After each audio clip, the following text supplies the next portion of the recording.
الفجر يرسم بالضياء على المآل. Bismillah, alhamdulillah, salatu salamu ala rasulillah. Assalamualaikum warahmatullahi wabarakatuh. Sa pagpapatuloy natin sa ating pagtalakay sa At-Tauhidul Muyassar, ang pinagaang tauhid, ay tinatalakay pa rin natin ang mga anyo ng malaking shirk. At tayo ngayon ay nasa pagtalakay sa pamamanata sa iba pa liban kay Allah subhanahu wa ta'ala o ang tinatawag na an-nadharu li ghayrillah. Ang pamamanata ay ang pag-obliga ng tao sa kanyang sarili na tuparin ng isang bagay sa kondisyon o sa hiling na matupad ng kanyang bagay na hinahangad. Na maaaring ito ay gagawin niya bago pa matupad o pagkatapos na matupad ang kanyang hinihiling. At ang pamamanata, ito ay pag-oobligan ng tao sa kanyang sarili na tuparin ang panata na ito o pangako na ito para sa siyang object ng kanyang panata, maging ito man ay si Allah subhanahu wa ta'ala at sa ginagawa ng iba pang mga tao, gabayan nawa sila ni Allah subhanahu wa ta'ala, na sila ay namamanata sa mga Diyos-Diyosan, sa mga rebulto, namamanata rin sila kina Jesus, Maria, sa mga santo, at meron din namang mga namamanata sa mga patay na, wal-iyadu billah. Dahil sila ay nag-aakala na mga patay na ay mas malapit kaysa kay Allah subhanahu wa ta'ala. Pero ang katotohanan dito sa Islam ay pinahintulutan naman ng pamamanata. Subalit ang mga scholar ay nagbigay ng babala na ang pamamanata ay huwag nating ugaliin o huwag nating dadamihan. Dahil ang pamamanata ayon sa tinukoy ng mga scholar, unang-una ito ay dulot ng bugso ng damdamin ng namamanata na maaring dahil sa kanyang desperasyon o matinding pangangailangan, siya ay namamanata kay Allah subhanahu wa ta'ala o sa iba pa liban sa kanya na kalaunan ay maaring hindi na niya tutuparin dahil naging maayos na ang kanyang kalagayan. Gayun din ang pamamanata ay maaring magdulot ng maling pag-unawa sa kanya kung paanong tinutupad ni Allah subhanahu wa ta'ala ang ating mga panalangin at kahilingan. Na maaring mayroong mga tao na akalain nila na dahil sila ay namanata at tinupad nila ang kanilang panata ay marapat na tuparin ni Allah subhanahu wa ta'ala ang hiniling nila kay Allah subhanahu wa ta'ala. At isang halimbawa nito ay ang teacher namin noong high school na hindi siya Muslim, siya ay mayroong polio at hindi raw siya naniniwala sa Diyos. Nang dahilan nito, siya raw ay namanata at gayon din ng kanyang mga magulang na sila ay magsisimba araw-araw at gagawa ng iba't ibang mga gawaing pagsamba para lamang gumaling ang kanyang sakit.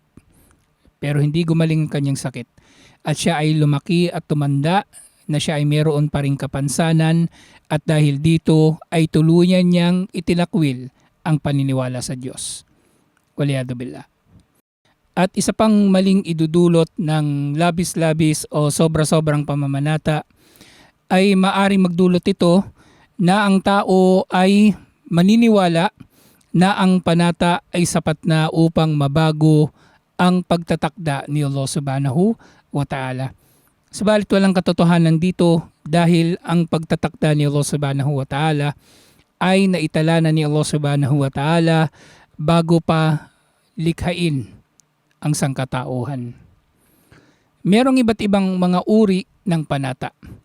Ang una dito ay mga panata na gumawa ng mga gawaing pagsamba na dahil dito ang panata na ito ay dapat tuparin ng namamanata. Halimbawa niyan ay namamanata siya na siya ay magbibigay ng sadaka o kaya ay magdaragdag ng mga gawaing pagsamba tulad ng sala kapag gumaling ang kanyang sakit. At isa pang uri ng panata naman ay ang panata na gumawa ng kasalanan. Halimbawa nga nito ay mayroong tao na namanata na gawin ang isang bagay para sa Diyos-Diyosan. Halimbawa siya ay magtitirik ng kandila para sa isang rebulto o mag-aali ng pagkain para sa mga namatay. Ang pamamanata na ito ay hindi marapat na tuparin dahil ito ay pagkakasala kay Allah subhanahu wa ta'ala, katulad nga ng topic natin ngayon, ng pamamanata sa iba paliban kay Allah subhanahu wa ta'ala. Na dito sa Pilipinas, lalong-lalo na sa mga hindi Muslim, naging malaking bahagi na ng kanilang relihiyon ang pamamanata. At merong iba't ibang mga anyo ang kanilang pamamanata. Merong mga namamanata na magsisimba araw-araw katulad ng nabanggit ko kanina. Meron namang namanata na magpapapako sa krus tuwing mahal na araw. Merong mga namamanata na sasama sa prosesyon ng mga ribulto kapag kapistahan ng mga ito at iba't iba pang mga pamamanata. Kung halimbawa merong Muslim na gagawa ng panata na ganito, hindi niya ito marapat na tuparin.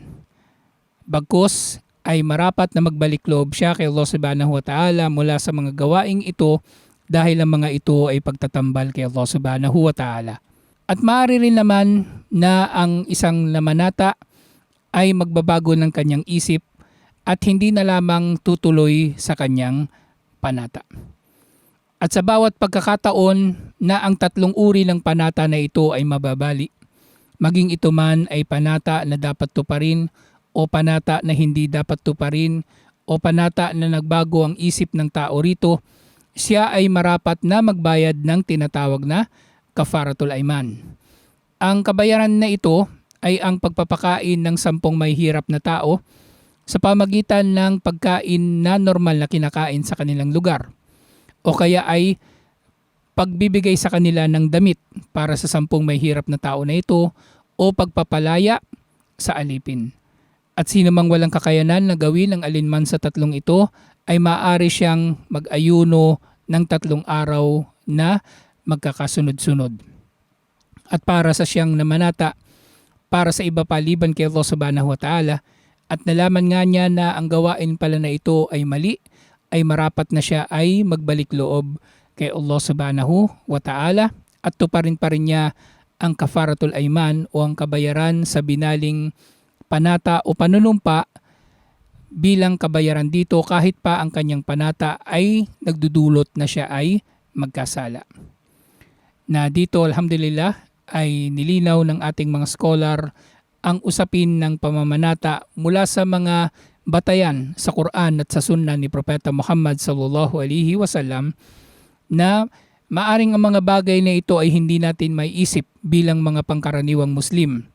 Subalit ang ating mga scholar, alhamdulillah, sa pamagitan ng mga pagsasaayos ng mga sistema na sa pamagitan nito ay mas madali nating nauunawaan ng ating relihiyon katulad ng doktrina ng Tauhid, tayo ay higit na nakakapangalaga sa ating pananampalataya sa kung ano ang marapat nating paniniwalaan at sa kung ano ang marapat nating mga gagawin sa ating pagiging Muslim.